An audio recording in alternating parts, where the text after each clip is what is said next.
சிறு மந்தையாகிய நீங்கள் அஞ்ச வேண்டாம்.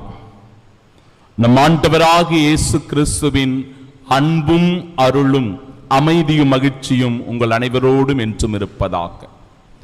அன்பிற்கு பிரியமுள்ள சகோதர சகோதரிகளே, இன்றைய நாளின் இறை வார்த்தைகளின் அடிப்படையில் 5 இறை வார்த்தைகளை தேர்ந்தெடுத்து இந்த இறை வார்த்தைகள் எப்படி நமக்கு வாழ்க்கை பாடங்களை சொல்லிக் கொடுக்கின்றன, இந்த மண்ணுலகில் வாழ்கின்ற நாம் எப்படி கடவுளுக்கு உரிய ஒரு வாழ்க்கையை வாழ்ந்து அவருடைய வாக்குத்தத்தத்தை நம் வாழ்க்கையில் நிறைவேற்ற முடியும், பெற்றுக்கொள்ள முடியும் என்பதை தியானிக்க உங்களை நான் அன்போடு அழைக்கின்றேன். சிறு மந்தையாகிய நீங்கள் அஞ்ச வேண்டாம். பல நேரங்களில் பலவற்றை குறித்த அச்சம் நமக்குள் இருக்கும். ஒரு செயலை தொடங்கும் போது, ஒரு பணியில் ஈடுபடுகிற போது, ஒரு பயணத்தை மேற்கொள்ளுகிற போது, ஒரு நண்பரை சந்திக்கிற போது பல அச்ச உணர்வுகள் நமக்குள் இருக்கும். ஆண்டவரே, நான் இந்த செயல்களை செய்ய போகிறேனே, இதை நான் வெற்றிகரமாக முடிக்க முடியுமா? என் பயணத்தை நான் தொடர இருக்கிறேனே, நான் பத்திரமாக போய் சேர வேண்டிய இடத்தில் சேர்ந்து விடுவேனா? ஒரு நண்பரை சந்திக்க செல்லுகிறேன் ஒரு பண உதவிக்காக, அந்த உதவி எனக்கு கிடைத்து விடுமா? என் குடும்பத்திலே இந்த காரியத்தை நான் செய்ய போகிறேன், இதை நான் நல்லபடியாக வெற்றிகரமாக செய்துவிட முடியுமா? இப்படிப்பட்ட அச்ச உணர்வுகள் நம்முடைய வாழ்க்கையில் இருக்கும். இன்னும் சில பேருக்கு வாழ்க்கையில் வருகின்ற தோல்வியினாலும் கஷ்டங்களினாலும் துன்பங்களினாலும் அவர்களுக்குள் அச்ச உணர்வுகள் ஏற்படுவது இயல்புதான். ஆனால் ஆண்டவர் சொல்லுகிறார், சிறு மந்தையாகிய என் அன்பு மகனே, என் அன்பு மகளே, நீங்கள் அஞ்ச வேண்டாம், நீங்கள் அஞ்ச வேண்டாம். தாவீது, கோலியாத் என்கிற இருவர், 1 சாமுவேல் புத்தகம் 17வது அதிகாரம் 45 முதல் 47 வரை உள்ள இறைவார்த்தைகள். கோலியாத் ஒரு மாபெரும் படை வீரன், தனக்கு எதிராக வருகிற எல்லாரையும் வீழ்த்தக்கூடிய ஆற்றலும் வல்லமையும் படைத்தவன். அவனை கண்டபோது படை வீரர்கள் எல்லாம் நடுநடுங்கினார்கள், பயந்தார்கள், அச்சம் கொண்டார்கள். சிறுவன் பொடியன் தாவீது, இந்த கோலியாத் அந்த தாவீதை பார்த்து ஏளனமாக சிரிக்கிறான். இவ்வளவு பெரிய மா வீரன் நான், இந்த வீரனை எதிர்ப்பதற்காக இந்த பொடியன் தாவீதா என்று ஏளனமாக சிரிக்கிறான். ஆனால் தாவீது சொன்ன வார்த்தை, நீயோ உன் கையில் இருக்கின்ற வாளையும் ஈட்டியையும் நம்பி வந்திருக்கிறாய், ஆனால் நானோ படைகளின் ஆண்டவரின் பெயரால் வந்திருக்கிறேன். இதன் வழியாக சிறு மந்தை ஆகிய நீ அஞ்சாதே என்கிறார்.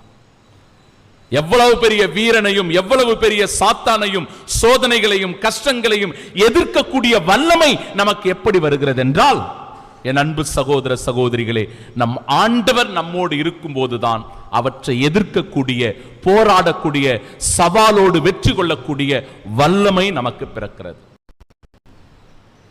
2வது செய்தி, உங்கள் செல்வம் எங்கு உள்ளதோ அங்கே உங்கள் உள்ளமும் இருக்கும். நம் செல்வம் எது? நம் செல்வம் யார்?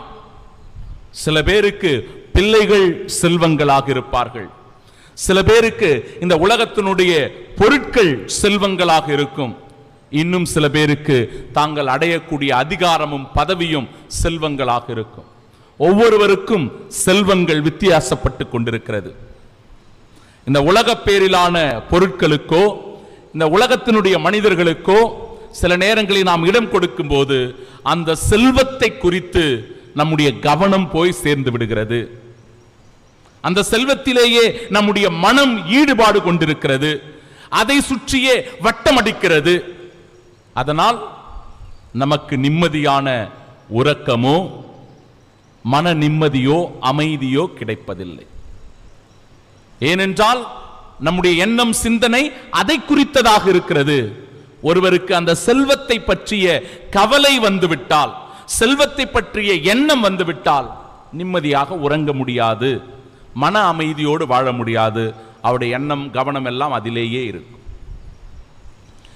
நான் இந்த உலகப் பேரிலான செல்வத்தை குறித்து ஒவ்வொரு நாளும் கவலைப்பட்டு கொண்டிருக்கிறேனா, அல்லது அழியாத செல்வமாகிய கிறிஸ்துவை ஆதாயமாக்கிக் கொள்ள என் வாழ்க்கை பயணத்தை நான் தொடர்ந்து கொண்டிருக்கிறேனா? சிந்திக்க வேண்டும். அழியாத செல்வமாகிய கிறிஸ்துவை உரிமையாக்கிக் கொள்ளுகிற போது அந்த மூன்றாவது செய்தி உள்ளே நுழைகிறது. விண்ணுலகில் குறையாத செல்வத்தை நீங்கள் தேடிக் கொள்ளுகிறீர்கள். மண்ணுலகில் சொத்து, சுகம், பணம், பதவி, அதிகாரம், பட்டம், புகழ் இவற்றை சேர்த்து வைத்திருப்பது உண்மைதான். இது இந்த மண்ணுலகிற்கு தேவையான ஒன்றுதான். மதிப்பும் மரியாதையோடும் புகழோடும் இவையெல்லாம் அவசியம்தான். ஆனால் ஆண்டவர் சொல்லுகிறார், மிகுதியாக்கப்பட்டவரிடம் என்ன பண்ணணுமா? இன்னும் மிகுதியாக எதிர்பார்க்கப்படும். உங்களிடத்தில் அதிகமாக கடவுள் கொடுத்திருக்கிறார், இன்னும் அதிகமாக உங்களிடத்தில் எதிர்பார்க்கிறார்.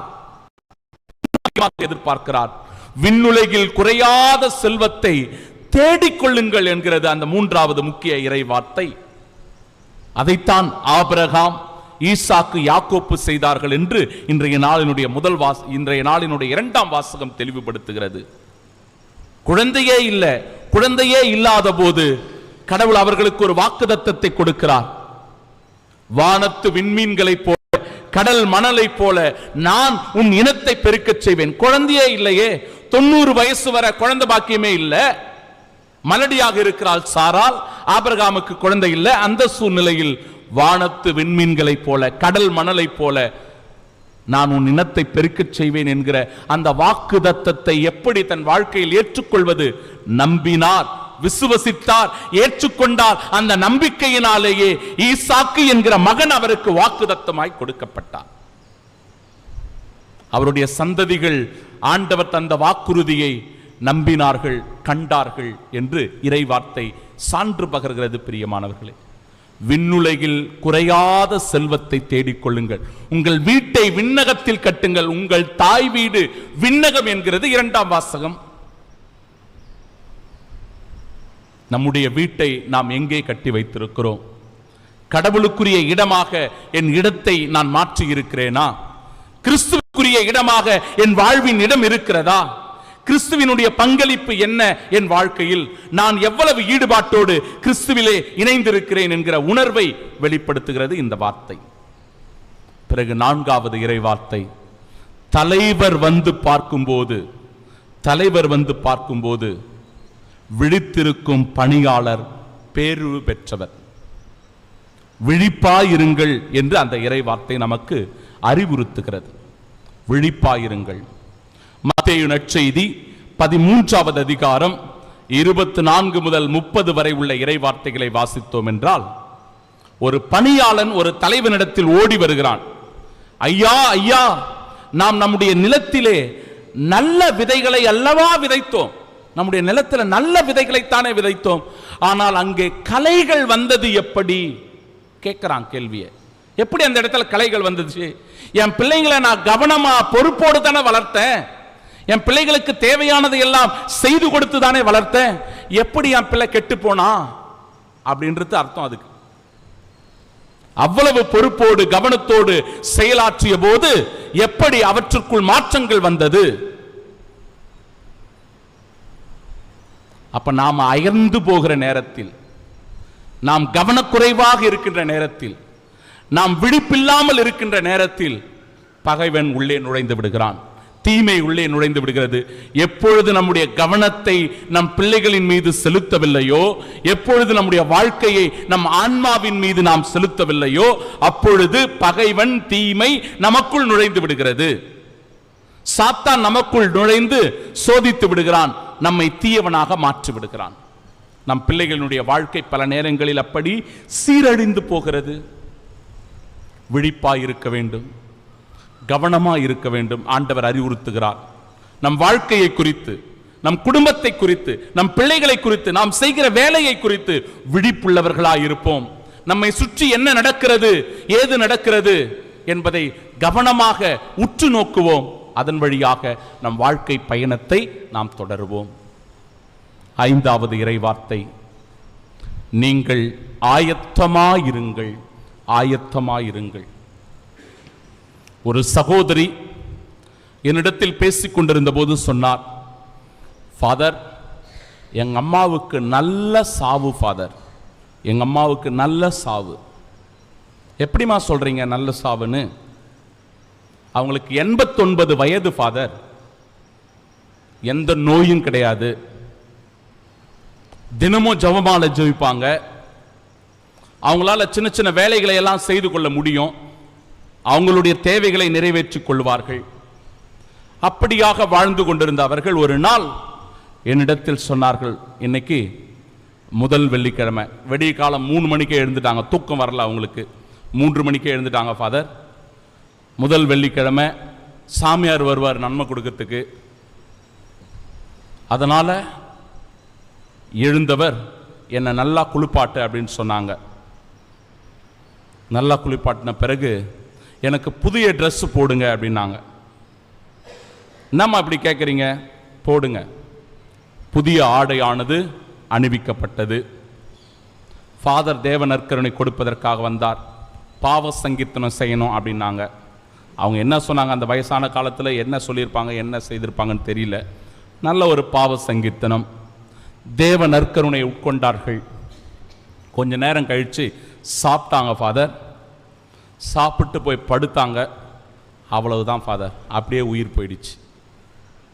அவங்க முகத்தில் இருந்த பவுடர் கூட கலையில, அப்படியே போயிட்டாங்க. நல்ல சாவு ஃபாதர். மன நிறைவாக இருந்தது என் தாயினுடைய வாழ்க்கையை குறித்து. என் அன்பு சகோதர சகோதரிகளே, நீங்களும் ஆயத்தமாயிருங்கள். ஆயத்தமாக இருக்கும். யாருக்கு எந்த நேரம் எப்ப தருணம் தெரியாது. எந்த நேரத்தில் நாம் பிரிவோம், எந்த நேரத்தில் எது நடக்கும் என்று யாருக்கும் எப்படியும் தெரியாது. பேசிக்கொண்டிருக்கிற இப்படிப்பட்ட தருணத்தில் கூட, மறைவுரை ஆற்றிக் கொண்டிருக்கிற தருணத்தில் கூட, தேவ நற்கருணையை உயர்த்துகின்ற தருணத்தில் கூட எத்தனையோ குருவானவர்கள், ஆயர்கள் இறந்து போயிருக்கிறார்கள். இறந்து போயிருக்கிறார்கள். யாருக்கு எந்த நேரம் எப்படிப்பட்ட தருணம் என்று யாருக்கும் தெரியாது. என் அன்பு சகோதர சகோதரிகளே, ஆயத்தமாயிருப்போம். 5 வார்த்தைகளை மனதில் நிறுத்துவோம். சிறு மந்தையாகிய நீர் அஞ்சாதே. எதை பற்றியும் கவலைப்படாத, அஞ்சாத. உன் செல்வம் எங்கிருக்கிறதோ அங்கே உன் உள்ளம் இருக்கும். உன் செல்வம் எது என்று கண்டுபிடி. விண்ணுலகில் குறையாத செல்வத்தை தேடிக்கொள். கிறிஸ்து என்கிற அந்த குறையாத செல்வம் உன் வாழ்க்கையில் இருக்கிறதா என்று சிந்தித்துப்பார். தலைவர் வந்து பார்க்கும்போது விழித்திருக்கும் பணியாளன் பேறு பெற்றவன், பேறு பெற்ற விழிப்புள்ளவர்களாய் வாழ்ந்து கொண்டிருக்கிறோமா? நீங்கள் ஆயத்தமாயிருங்கள். ஆயத்தமாயிருக்கும்போது ஆண்டவருடைய வருகையை எதிர்நோக்கி அவரின் சாட்சிகளாக வாழ இந்த உலகத்தில் முடியும். ஆமீன்.